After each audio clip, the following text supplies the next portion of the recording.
Listening to the Ostrich Report, the marketplace show no one asked for, but somehow you can't stop listening. Yeah, we are the pair who look at the cross-border chaos, weird retail strategy, and the stuff platforms would rather bury. And we talk about it anyway. We're part data nerds, part gossip columnists, and entirely unqualified to stay quiet.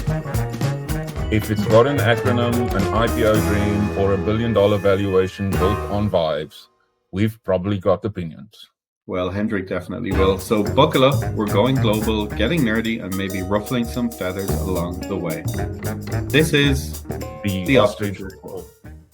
Welcome, welcome, welcome. It is another episode of the Ostrich Report, the marketplace podcast you didn't know you needed, and you're still trying to figure that out as well, which is fair enough. With me today is my co-host, as always, Hendrik Laubscher from Cape Town, and joining us, I think it's from somewhere near London, is Max Sinclair, founder of Azoma. Gentlemen, hello. Hendrik. Hello, Vinny. Hello, Max. So this week for me has been something that I've been looking forward to for a while. So the audience must just know, Max and I had a conversation a couple of weeks ago, and it left me thinking about the future. So to kick off the conversation, Okay, Max, whoa. We gotta let Max say hello. Oh, sorry. I've also had the pleasure of speaking to Max before. Last time we had a giant gin in our hands. It was in Belfast. And your company has evolved a little since then, Max, maybe, and changed quite a bit. Maybe you could let our listeners know who you are and where you come from, as Cilla Black would have said back in the day. Yeah, sure. Hi, I'm Max. I spent 6 years at Amazon before founding Azoma. I founded Azoma 3 years ago now. My co-founder is a PhD in postdoc in AI, and I used to work at Search in Amazon, and we were looking at the very early GPTs before ChatGPT through the API, and became convinced that search was going to change, and that LLMs would be the future of search, and that was kind of the genesis of the company. Mm-hmm. I think the company has changed. We firstly rebranded. We used to be called eContent, now we're called Azoma, so maybe that's what you're referring to, Vinny. Yeah. But secondly, I think in the very early days, when we were kind of selling to customers, we were showing them science papers on calls and being like, hey, look at this science paper from Amazon. Yeah. This is something you need to be paying attention to if you're on a rank, and kind of very, very few people would listen to us. And I think now in 2025, it's become a very obvious problem for everyone. And as you say, the company has grown. We've 10x revenue in the last 10 months, working with the likes of Mars, Arla, Zappos, HP, Colgate. So we've got some very great customers we're very happy to be working with, and yes, it's been an exciting time. Hendrik said to me in our pre-call, he said that one of the differences with Azoma is that they're working with real customers, which you've just kind of touched on there as well. But just before Hendrik jumps in, he's got the first big question of the day. The ability to look forward when you're receiving so much information. So you being in Search on Amazon, your co-founder being a PhD or doing his doctorate in GPTs, positions you kind of differently. Like, I know a lot of companies have emerged in the last 18 months, but you have many years of experience and foresight rather than hindsight into this. And I think that's obviously a huge advantage. So how much further down the line are you looking, I guess, is my question. And did this all happen in the same time frame you would have expected? We got investment from Techstars in 2023, and when we were out in San Francisco, and eBay Ventures were the LP, and I remember being in the offices with eBay Ventures, like senior VPs there who were kind of advising us, and I was saying LLMs is going to be the future marketplaces. That was the initial hypothesis. I will admit, the whole people shopping through ChatGPT was something that we didn't expect. Obviously, we're now working on that. 3 years ago, we kind of didn't expect that disruption to Google, but we were absolutely certain that LLMs would be the future of Amazon search, of Walmart search, of eBay search. So it was just so obvious to me at that time, given how bad the experience was before the LLMs, and I had first hand knowledge of that. And I remember saying this to the guys in eBay, and they were saying, "No, you're wrong. Like we're never gonna have the disrupt the ads model, because obviously Yeah. if you have a LLM and people ask a question and they get an answer with like a Rufus experience now on Amazon, um, there's no space for advertising, right? There's no like advertising as you scroll through 50 products. So it was a very counterintuitive view then. I think it's a very obvious view now. Did it give us an advantage? Yes, because we've been working with customers for 3 years on this. We have like built 2 patents on how to optimize for LLMs, and I'm sure we'll discuss. So we, when the big guys started to care about this, and this is when we rebranded from eContent to Zoma about a year ago. Stopped focusing on SMB, started focusing on enterprise, because we had a product that we knew generated a lot of value, and we're like, well, why shouldn't we go and target the biggest customers in the world? That we have the right to do that now. And I think it does give us an advantage, because we have like we've got 3 years of tech, as we said. We've got 20 people now. We've got 2 AI researchers, 10 full stack developers. So we've got something that actually works, which I think is, as you were alluding to, kind of unique in this space of let's just vibe code up something in an afternoon and like try and flog it. Yeah. Hendrik, that seems like a reasonable segue into your question that you're asking me earlier on. Do you want to maybe frame it up for Max? Because I have a few So, coming from his last comment. so Max, here's the $1,000,000 question. Let me just start off by saying we are an eBay positive podcast, in the sense that eBay is very near and dear to Vinny and my hearts. But We're nostalgically And the investor, I'm very near. Like I like eBay. I, An investor. I, I, I Yeah. know. I just wanted to make that clear. But here's the question for me that our conversation asked, and that is that as a brand, there's a million things that you now need to consider. You have to invest in SEO, you need to invest in marketing, you need to invest in uh, geo, and all these other big words. When you have clients, how do you tell them what to focus on? How do you help them make sense of what's next? And the reason why I ask you is you are one of the few company founders that were looking at LLMs pre ChatGPT. So my question remains, how much does this cost, and how do you help brands navigate this noise that's currently everywhere? Yeah, there's a number of questions in there, so I'll try to take them one by one. I think the first question is what's next. Is that one of Yes, those yes, questions? yes, yes, yes, So yes. in my view, we're already in the LLM world. Like whether people like it or not, we left kind of like the traditional SEO world. I'd say in like the start of 2025. And the last 10 months have been all the major marketplaces like Walmart, Amazon are employing LLMs in the search. Whether they're doing that via like Rufus or Sparky in kind of like a very obvious chat interface, or it's just in the back end of the search. It's there, like Cosmo, which is Amazon's algorithm, is rolled out everywhere. Walmart similar. So that kind of we're in this LLM space. And talking about SEO, before the search bar, Amazon used to work as a like Ask Jeeves, right? Where you would kind of it would be almost like a yellow pages, and you'd go back down browser node by browser node. So you'd kind of click on home, then you go into kitchen, then you go into pans, then you'd find something. And this is kind of how the internet worked before Google invented, basically didn't invent the search bar, but like made, caused the adoption of the search bar. There's no right for that kind of keyword based search to exist. It was certainly better than what came before, which was really kind of long and annoying to click through everything you had to do. You guys probably remember it better than me. And then Veil dig. yeah.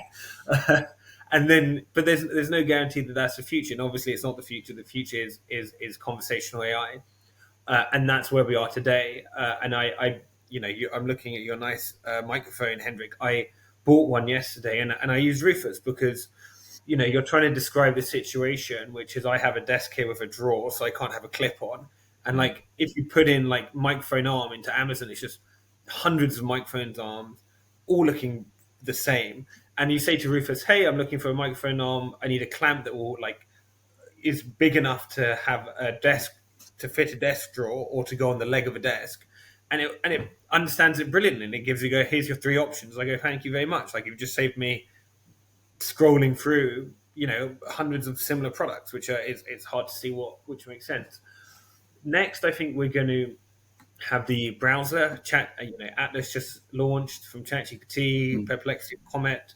So I think very soon, in the next 6 months' time, we will all have kind of like agentic browsers. So we'll be having this conversation. We'll have an AI next to us, like taking notes or helping us to think of talking points or whatever, like all sorts of stuff. And while you'll be surfing the internet, you may have that kind of make purchase for you. I think following kind of these browsers, we'll have agents. I don't think agents work quite well yet. Agents, I would define as AI being able to take like multi-step tasks independently, but it will definitely, of course, it's going to get there, right?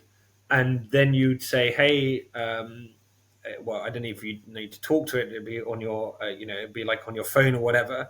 And everyone will have like a super personal assistant, and it will go and make purchases for you. So if you need to replace a piece in your dishwasher, it will go and do that. Yep. That's not something you want to go search for. You need to understand it. It's complicated. You just say, hey, agent, go and do that, and it will kind of understand the setup of your home. I think beyond kind of like the agents, I think AI will start to become physical. So we will have, like smart mirrors or whatever, helping us to buy specific skincare for us, smart fridges that will help us to identify a healthy meal and maybe, put in an order if we're missing some ingredients and have that delivered to us. Of course, this will be, delivered by bots and stuff. Like, one of my investors is invested in a bot delivery company, which is live across Milton Keynes. And if you've been to San Francisco, you'll see like the robo taxis are everywhere. So like the future is already here, which is not evenly distributed, as they say. So I think we'll have like physical AI, which is like in our home appliances and like, helping us to get like 1 second delivery. And then, of course, like I do think like the virtual reality stuff or like integrated reality, it is something to think about. I can imagine a future where we're walking around with like the Ray-Bans, Meta Ray-Bans, and it's you walk into a store and it's popping up that there's a discount somewhere, and it's like a personalized discount. So and those are the so that's agents, like physical AI and kind of like integrated VR stuff. And that's only what we can predict, right? Of course, like there'll be a ton of unpredictable things that are going to happen. Who knows? But we know that unknown things are going to probably happen as well. Let's take a pause there, because there's a lot in what you said, a lot of Minority Report references that I'm taking cues from as well in my head. There's a great author, Kevin Kelly. He wrote The Inevitable. He's a technology anthropologist. I recommend anyone who hasn't read his book really to give it a whirl, because you talk a very deliberate language, Max. You say, I predict, or I think these things are very foreseeable with the knowledge that you have, and there's only kind of one direction that it can go. That book certainly provides me with a framework to sit here and believe all those things you're saying. That smart fridge idea is really interesting, because in the instance that I saw, the smart fridge not only placed that order for you as well, but it had talked to your toilet, which said, Vinny has been living like a Viking for too long, drinking wine, eating red meat, and now needs soy milk. So he's lactose intolerant. So your toilet and your fridge are now in sync, and they're trying to ruin your life and make you a lot healthier and live longer. But I certainly see that part of the future manifesting itself, and it's just when and the speed at which.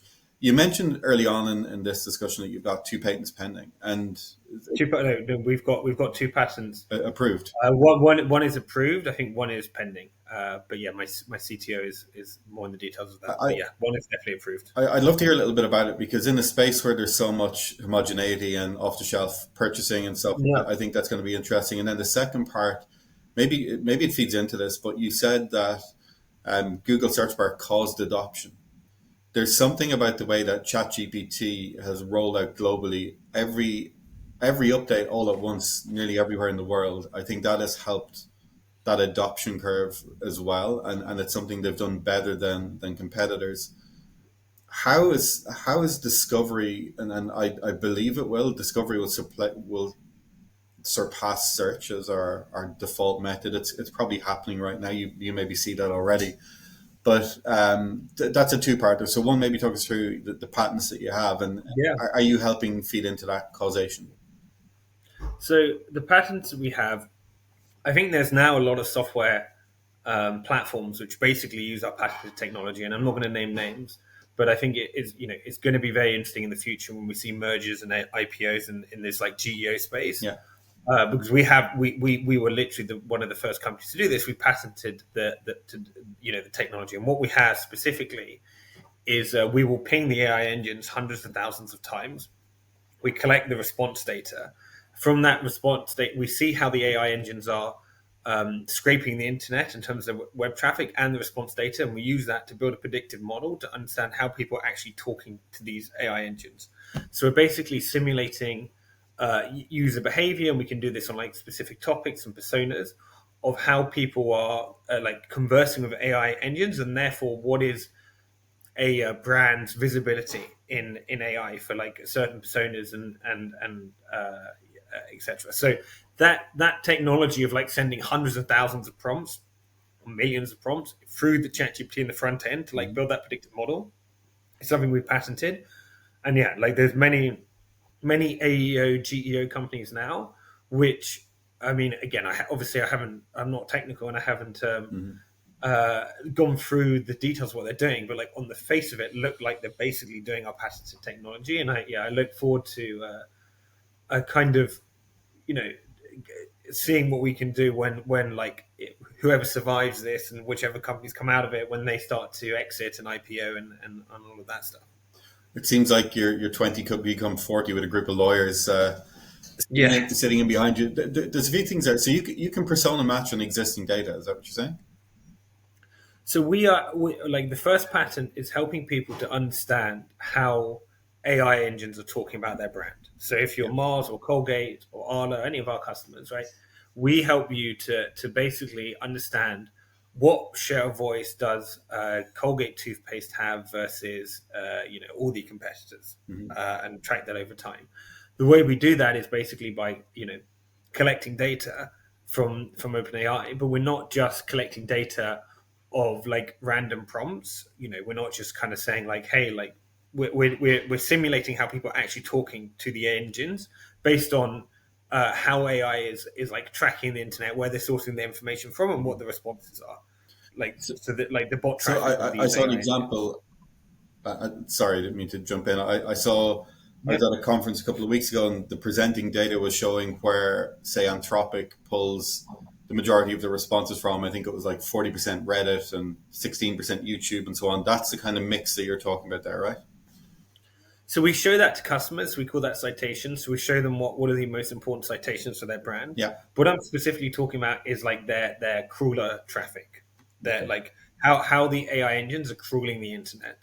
And if you see what the responses are and like their crawler traffic on mass, you can reverse engineer how people are talking about them. It's obviously like it's a no one has the data of how people are talking to OpenAI apart from Mhm. OpenAI, but in a similar way that like SEMrush gives you kind of like keyword data, which they don't have. They're like, they're building that off Google Mhm.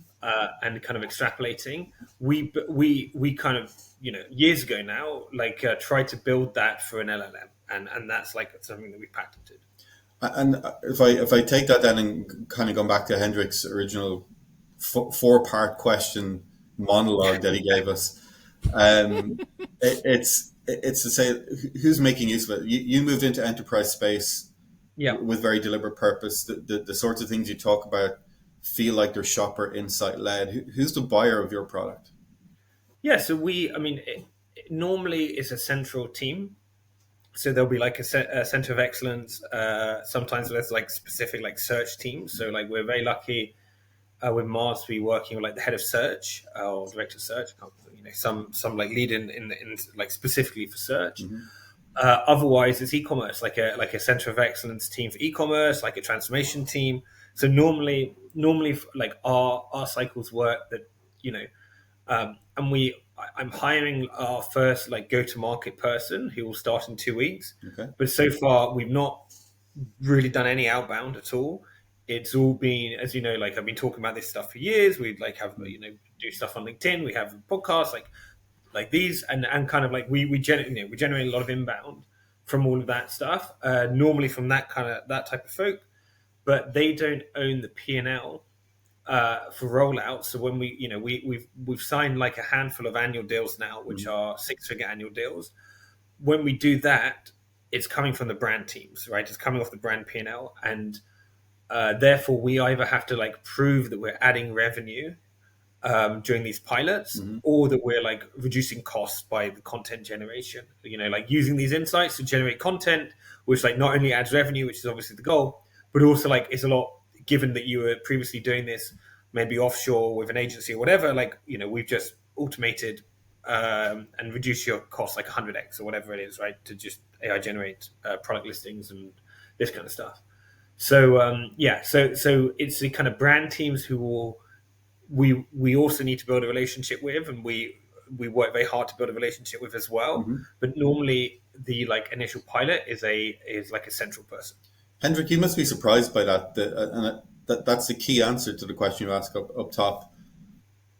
How do you prioritize this? If this is coming under the brand P&L, this feels like the work will get done, whereas SEO has historically sat under a very technical component within e-commerce. Are you surprised by Max's answer? Yes, I am. And I think that's what Max has just communicated is the challenge that I'm increasingly seeing and hearing about, i.e., where's the money coming from and who's the decision maker? And that the fact that it's not aligned means that you have brands that are lost. And then I say that as with all due respect, but also you have people looking for solutions without actually understanding the value that's going to be generated. What Max said about the fact that they need to create like a value proposition in their pilot just highlights to me again how the P&L makes the decision. It's not because we're doing this for the betterment of the consumer. We are doing this because we want to make more money and we want to spend less. And that's where this conversation for me gets really confusing, in the sense that, and I say this with respect, the people that solve this challenge are people sitting in front of computers and looking at streams of data. This is not the same people talking and learning from marketing. So for me, that lack of alignment basically makes me believe that the wild, wild west that we are currently seeing is exactly why we are seeing it, because there's too many decision makers that are not decision makers having this conversation with Max and his team. Max, just before I go on, Yeah. the reason why I call that out is that as a consultant, when I speak with brands, the first question I always ask is, where does e-com sit in your business? Is this a marketing function? Is this a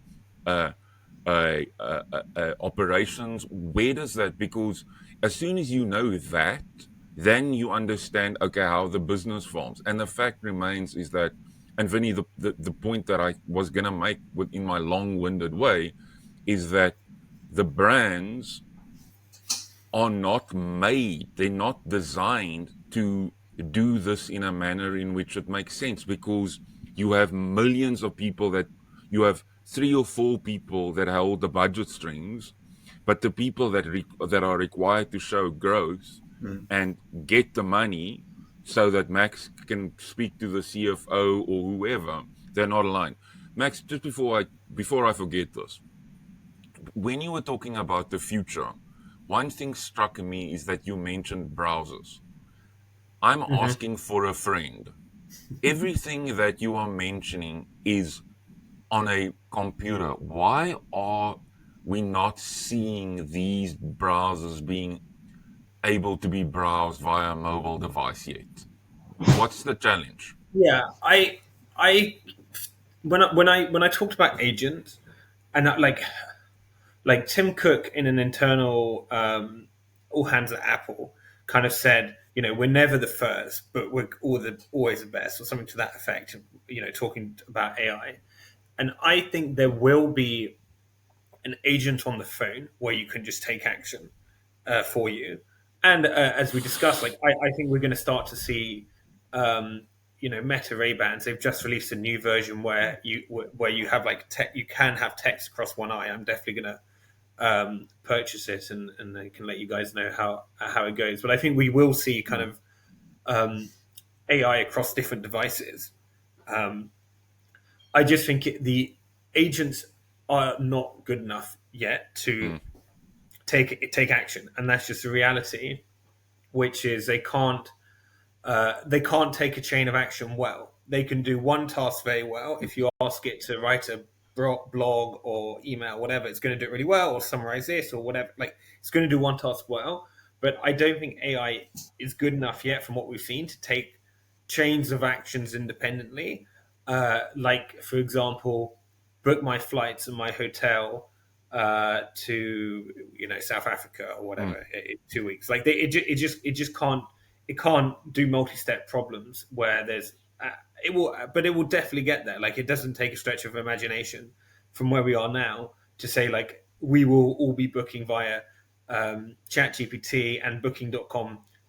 In a year's time, you just say, "Hey, ChatGPT," which may act as everyone's super personal assistant agent, and that's where Sam Altman wants to take it. Please book my flights, hotel, and Uber for my trip to South Africa.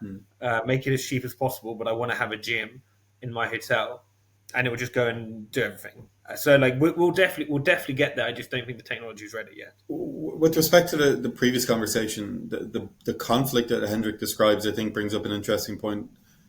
If it's brand owners who are now purchasing, they're trying to solve a problem, it feels like, which has been for years level at. To be fair, it's different in every organization. So I'm saying, I'm like, it's definitely different in every organization, as you say. Like, so I'm just kind of saying on general, that's been my experience. But proof of ROI in a brand marketing activity versus advertising is a very interesting place to be. And particularly if you're an organization that is 30, 40, 50 years old and you're used to spending tens of millions a year on, brand marketing, which may be useful or not. And you don't know for 18 or 24 months into the future if that advert was interesting or not. And that kind of coincides then with a point you made earlier, that there's no room for advertising in all of this. It feels inevitable. We know ChatGPT are trying to hire a head of advertising. How is that going to shoehorn itself into the flow? How ugly is it going to be? Yeah, like, this has been my belief for a very long time, which is people are going to expect, with answer engines, they're going to expect to ask a question and get an answer. And then with kind of these agentic, they'll expect to ask a request and have that request done. And I don't think people have the patience to have ads. And ads have kind of worked with the last technology wave, because you kind of put in a keyword and then you look at the results. And if someone's paying on that keyword, the free market kind of makes sense. Like, why would you pay on a keyword that you don't care about? Like, obviously, whoever's paying on that keyword kind of thinks that they have the right to win that keyword. So it kind of makes sense from like a market dynamics point of view. But now it just, I think people will not have the patience for it. So if ChatGPT have ads, people go to Perplexity or Claude, as we discussed, or whoever, right? Or DeepSeek. I think there are a diversity of models, and the winner will be those who have the best customer experience. And the customer experience people will expect is, I want your honest and unbiased view, and I want to just trust your answer. I don't want to. And the chief business officer of Perplexity has said this on a podcast. He said, when you go on DoorDash and you put in best Thai food, you have absolutely no confidence that what comes up is the best Thai food based on DoorDash's algorithm. What it is a merchant who's paid for the Thai food keyword, and that is not what they're trying to build at Perplexity. Sam Altman has said at multiple points that he thinks ads is ugly. I think if you're Amazon, advertising would just change. They have Prime Video, they have Alexa, they have other ways that you can do advertising or maybe there'll be something which we haven't even thought about yet, which is like hyper personalized generated ads that like just don't exist today, Yeah. where like it will say, here's, we've planned 2 weeks to South Africa. This is what with one partner, and this is with, this is not with the partner. Yeah. Or whatever. These guys will give you like 20% off a meal, or what, like, I don't know, like random stuff like that. And you might go, oh, well, I'll go with, Travelpedia, who are going to just give me my free meal as well. So I don't know, but it definitely is not going to look like how it looks like today. And like how it looks like today, it didn't look like 20 years ago. So like, why would people assume that it stays the same? There's something that's bothered me for years. Is we give away our personal data and we do it for free. And now in an agentic world, it's going to get even more hyper personalized. Is there a point in the future at which we can sell our data back to the LLMs and reverse the whole advertising flow? Yeah. This is a really interesting, this is an really interesting point. I would say that there's a couple of things here. It doesn't really answer your question, but I'll say, first of all, when people talk about AI, we have had it's kind of misleading because we've had AI for ages. Just the previous AI is a lot more dangerous than the current AI or Gen AI. So like ChatGPT generating a poem or an email, or whatever, is kind of like pretty harmless. The previous AI of an algorithm where like it will hone in on what triggers you emotionally and just show you more of that stuff, like a deterministic AI, that is super dangerous, and we're living in the consequences of that now.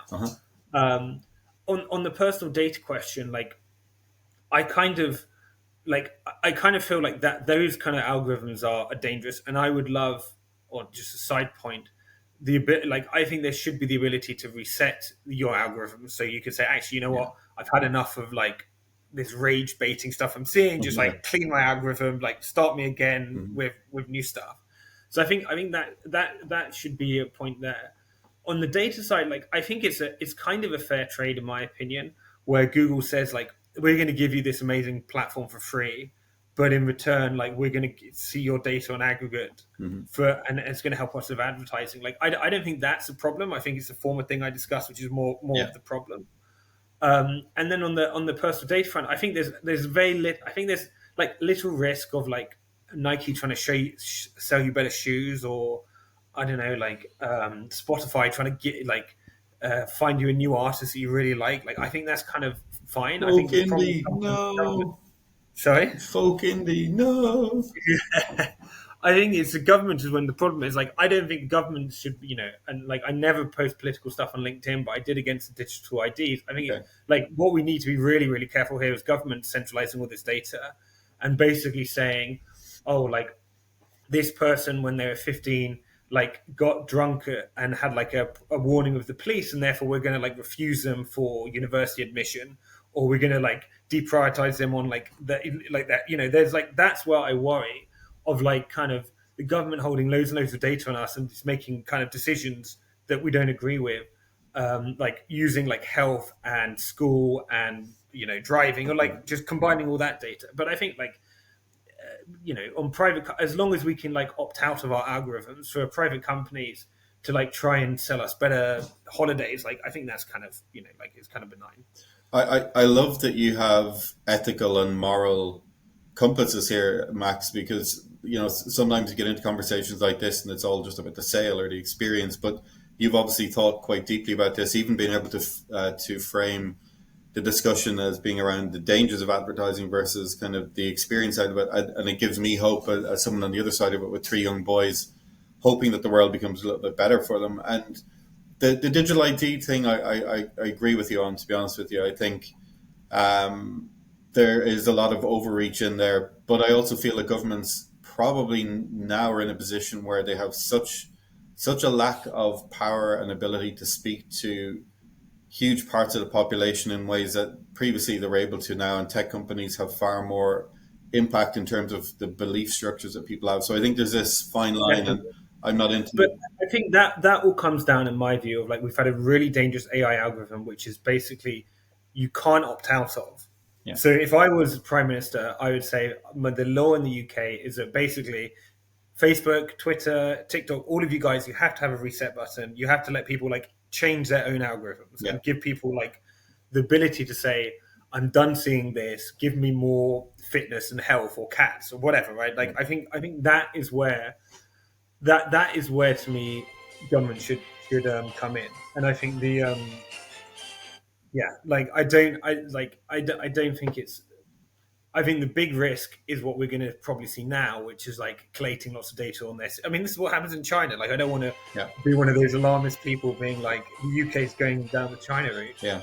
but literally, you see where this ends up. Like, you see kind of this social credit card score, and Yeah. they kind of track where everyone goes, and they choose who can socialize with who, and like this isn't kind of um, science fiction. This is literally happening right now, just Yeah. in a different part of the world, and like we should not be taking any steps towards this whatsoever, in my opinion, in a democracy.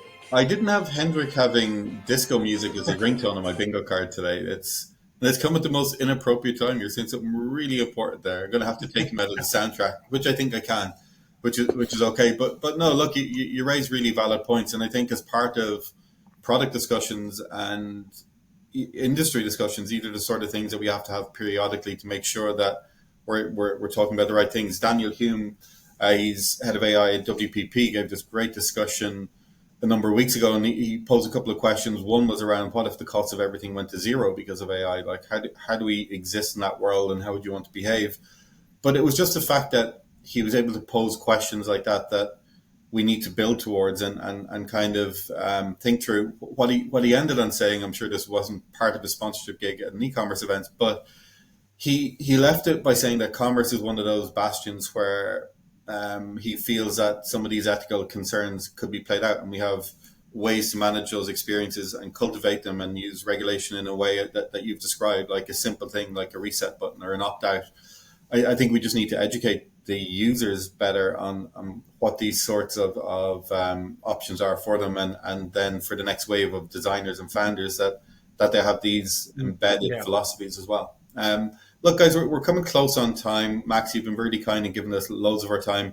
Hendrik, if you've got no more disco songs, have you got any more questions that you'd like to run by Max before we let him get his day back? I think from a commerce standpoint, I think the one question that I have to ask Max is that, so currently if you shop on ChatGPT or all of these companies that have raised funding that are using, chat interfaces, I'm thinking particularly of Daydream and others, the business model is affiliate generation. We'll take a percentage of your transaction fee. Yeah. Is this going to be the future of commerce, or how do these companies make money? Because Yeah, I think so. Really? I think so. I mean, look at Stripe. Like, Stripe is $1 billion company. Like most people use Stripe. We use it. They take I think it's like 3.5% rev share or something, like, it's a lot of money they take relative. I think this is absolutely going to be the future. I think you will want to use the agent that gives you the best answer to like my problem of like, how do I find a microphone stand that fits on like my specific desk? I'm going to upload a photo to the AI agent just to show you like, this is my setup. I need a microphone stand that's going to work with it. And you're going to you will go to the AI agent that gives you the best answer to that. My view will be Rufus. I think Rufus will win, but ChatGPT and Shopify and Walmart's kind of cool and sexy, I guess, as well. And then they'll take a referral fee. Amazon already takes a referral fee, right? They take like a 15% referral fee, whatever it is. And I think it would be the same with Shopify and ChatGPT. It's amazing. You think about PayPal's strategy, and it seems kind of all over the place right now. But in the world that you've just described, it makes absolute and perfect sense for them. So the more we laugh at them, the more they laugh at us. Max, you've been incredibly grateful with your time. I only ask that in maybe 6 months you come back on and expand our minds some more. It's been absolutely fascinating. And Hendrik, this surpassed all of my expectations. I don't know about you. It did for me as well. And to your point about Max coming back, I think 6 months is fantastic, because the speed of which this sector has evolved, it's mind blowing. So Max, thank you for your time. It was really interesting to hear your thoughts. You've clearly thought about the sector a lot more than most people that write on LinkedIn about it. But yeah, thanks for your time. Thank you. Amazing, Max. Thank you so much. See you guys. Cheers.